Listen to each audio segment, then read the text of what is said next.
Bugatti Chiron Desert Testing. Test and development program of the Bugatti Chiron is still going on, almost as the first production cars are in build.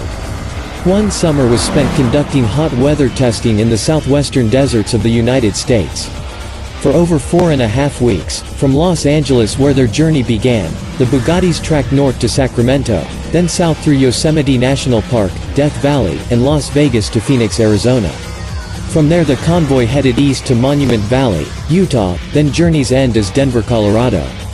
A total of 21,750 miles, 35,000 kilometers, in temperatures up to 125 degrees Fahrenheit, 51.5 degrees Celsius. The Chiron's monstrous engine generates a truly vast amount of heat.